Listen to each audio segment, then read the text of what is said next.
صوم کی عبادت کی خصوصیت کیا ہے؟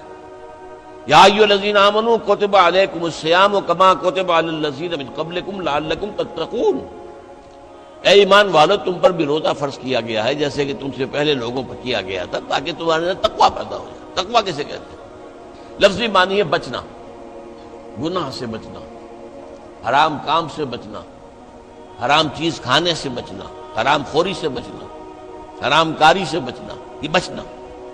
وقا یقی کے معنی ہے بچانا، وقنا عذاب النار، ہم دعا مانگتے ہیں اے اللہ ہمیں آگ کے عذاب سے بچا لے۔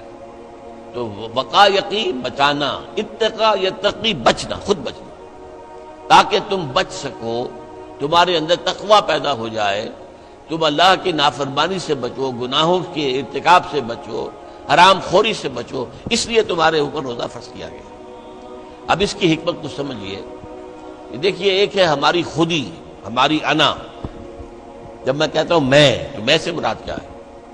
یہ ہاتھ میرا ہے، یہ پاؤں میرے ہیں، یہ آنکھیں میری ہیں، یہ سر میرا ہے، یہ جسم، میں کون ہوں؟ میں کی حقیقت ذرا مختلف ہے، انا، خودی، سیلف۔ ایک ہے ہمارا حیوانی وجود، اس حیوانی وجود میں وہی سارے تقاضے موجود ہیں جو حیوانات کے اندر ہیں۔ ہر حیوان کھانا جو ہے اسے چاہیے، انسان کو بھی چاہیے۔ ہر حیوان میں نسل کشی کے لیے شہوت کا مادہ ہے، ہمارے اندر بھی ہے۔ ہر حیوان کو کوئی نہ کوئی گھونسلہ ہو، کوئی بھٹ ہو، کوئی جگہ چاہیے رہنے کے لیے، آرام کرنے کے لیے، ہمیں بھی چاہیے۔ تو حیوانی تقاضے ہمارے جو ہمارے وجود کے اندر موجود ہیں، ان کے لیے کہا ہے، فرائڈ نے لفظ استعمال کیا ایڈیا لیبیڈو۔ یہ ایڈیا لیبیڈو بہت منہ زور ہے۔ بھوک لگتی ہے تو انسان کہتا ہے کچھ بھی ملے کھانے کو، حلال ملے حرام ملے کھاؤ۔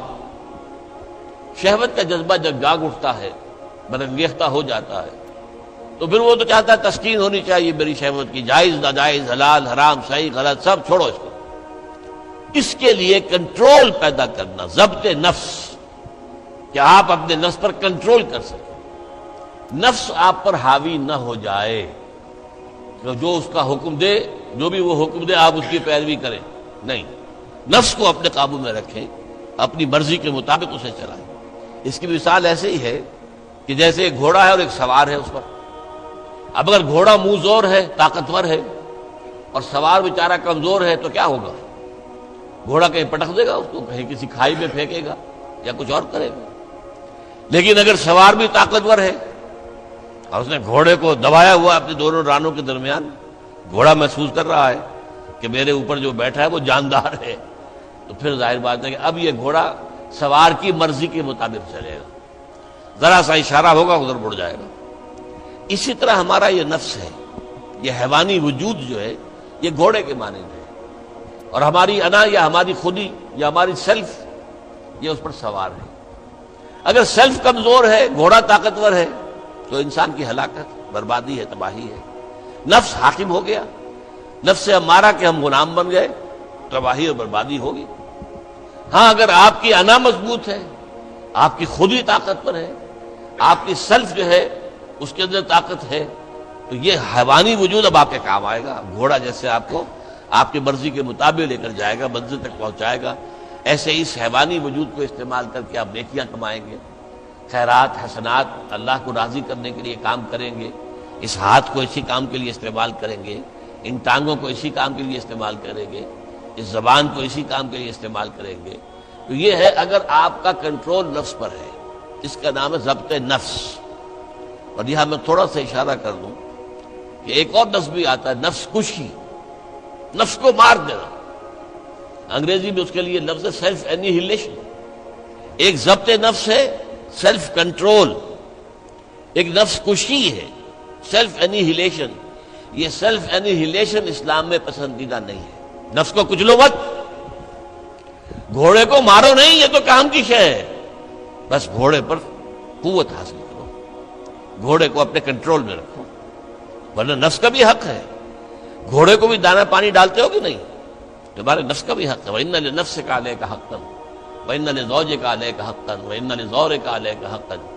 تم پر تمہارے اپنے نفس کا بھی حق ہے، تم پر تمہاری بیوی کا بھی حق ہے، تم پر تمہارے جو ملنے کے لیے لوگ آئیں، ملاقاتی ہوں، زیارت کرنے کا، ان کا بھی حق ہے۔ اس نفس کا بھی حق ہے، اس اس نفس کا بھی حق اسے ادا کرو، لیکن حلال، حرام نہیں۔ یہ حرام اور حلال کے فرق کے لیے ضبط کی ضرورت ہے، کنٹرول کر سکتے۔ اس کنٹرول کے لیے روزے کی ایک مشقت کہہ لیں یا مشق کہہ لیں، یہ مشق ہے کہ آپ نے سال میں یہ 30 دن یا 29 دن میں شدید بھوک کے باوجود حلال چیز بھی نہیں کھائی، کھانا موجود ہے، شدید پیاس ہے۔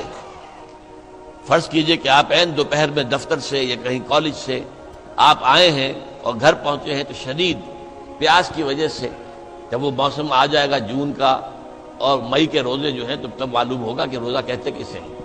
ابھی تو ہم کچھ دنوں سے عادی ہو گئے، سردی میں روزے تھے، روزہ کچھ کہتا ہی نہیں تھا۔ اب بھی ذرا ہے، کچھ تھوڑا سا رنگ دکھا رہا ہے، لیکن اکتوبر کا مہینہ ہے، اس میں وہ گرمی تو نہیں ہے نا۔ لیکن ہو سکتا ہے کہ اس وقت اگر روزہ ہو تو گلے کے اندر کانٹے پڑے ہوئے ہوں گے پیاس کی وجہ سے، اور گھر میں پہنچے تو معلوم ہے پانی موجود ہے، فریج موجود ہے، ٹھنڈا پانی موجود ہے، برفاب اور بھی ڈرنکس موجود ہیں، روح افزا کی بوتل رکھی ہوئی ہے، نہیں پینی۔ کیوں؟ اللہ کی اجازت نہیں۔ یہ مشق آپ 30 دن کریں گے تو اس سے توقع ہے کہ آپ کے اندر یہ صلاحیت پیدا ہو جائے کہ بقیہ 11 مہینے حرام تو نہ کھائیں، ایک مہینے حلال بھی نہیں کھایا اللہ کے حکم کی وجہ سے، تو حرام اللہ نے کیا ہے نا، اللہ کا حکم ہے۔ 11 مہینے یہ تقویٰ پیدا ہو جانا چاہیے، یہ طاقت تمہارے اندر پیدا ہونی چاہیے، یہ صلاحیت پیدا ہونی چاہیے کہ حرام میں منہ مت مارو، حرام سے اجتناب کرو۔ یہی وجہ دیکھیے، ذرا کڑوی بات آپ کو سنا رہا ہوں۔ فرض کیجئے عین روزے کی حالت میں آپ حرام کام کر رہے ہیں، کھانا تو نہیں کھا رہے، جھوٹ بول رہے ہیں تو حرام کام ہے، سودی کاروبار کر رہے ہیں حرام کام ہے، رشوت لے رہے ہیں یا دے رہے ہیں حرام کام ہے۔ عین روزے میں اگر یہ کام ہو رہا ہے تو پھر یہ روزہ بے معنی ہے۔ صرف کھانا پینا چھوڑ دیا تم نے، روزہ تو نہیں رکھا، یہ روزہ تو نہیں۔ حضور کی 2 حدیثیں آپ کو سنا رہا ہوں۔ من لم یدع قول الزور والعمل به، جس شخص نے جھوٹ بولنا اور جھوٹ پر عمل کرنا نہیں چھوڑا، فلیس للہ حاجۃ ان یدع طعامہ وشرابہ، تو اللہ کو کوئی ضرورت نہیں ہے کہ وہ کھانا پینا چھوڑ دے۔ جھوٹ بولنا نہیں چھوڑا عین حالت صوم میں، تو یہ صوم نہیں ہے، فاقہ ہے۔ تم نے کھانا پینا چھوڑ دیا، بس روزہ نہیں۔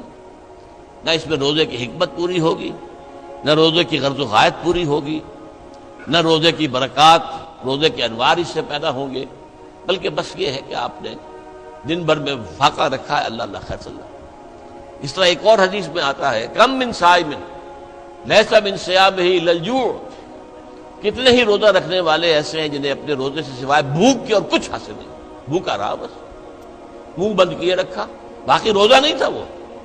جب عین روزے کی حالت میں جھوٹ بول رہا ہے یا جھوٹے عمل کے اوپر، جھوٹے کاروبار پر عمل کر رہا ہے، تو یہ روزہ نہیں ہے۔ تو روزے میں کھانا اور پینا صرف یہ ترک کرنا نہیں ہے، بلکہ یہاں تک بھی آیا ہے کہ فرض کیجئے کہ کوئی شخص آپ سے جھگڑ رہا ہے، گالن کلوچ پہ اتر آیا ہے، تم یہ کہو کہ بھائی میں اس وقت کچھ نہیں کہہ سکتا، میں روزے سے ہوں، میں اس وقت تمہاری بات پر جواب نہیں دے سکتا، میں روزے سے ہوں۔ یہ بھی گویا کہ روزے کے تقاضوں میں سے ہے، جھگڑا نہ کیا جائے، فساد نہ کیا جائے، لوگوں سے لڑا نہ جائے، گالم گلوچ نہ کی جائے، یہ بھی روزے کے تقاضوں میں سے ہے۔ تو روزہ رکھا جائے پورے آداب کے ساتھ تو اس سے تقویٰ پیدا ہوتا ہے، اس میں کوئی شک نہیں۔ تو یہ ہے گویا کہ اولین سطح پر روزے کی حکمت، یا ایھا الذین آمنوا کتب علیکم الصیام کما کتب علی الذین من قبلکم لعلکم تتقون۔ اب آئیے اگلی منزل، کچھ عرصے کے بعد پھر رمضان کے روزے فرض کر دیے گئے۔ شہر رمضان الذی انزل فیہ القرآن ھدی للناس وبینات من الھدی والفرقان فمن شہد منکم الشہر فلیصم۔ رمضان کا مبارک مہینہ وہ ہے جس میں قرآن نازل ہوا، اور قرآن کیا ہے؟ لوگوں کے لیے ہدایت اور حق و باطل میں امتیاز کی بینات، روشن چیزیں، واضح چیزیں، کھلی چیزیں، بین چیزیں۔ تو جو کوئی بھی تم میں سے پائے اس مہینے کو، نہ مریض ہو نہ بیمار ہو، موجود رہے اپنے گھر میں، فلیصم، تو لازم ہے اس پر کہ روزہ رکھے۔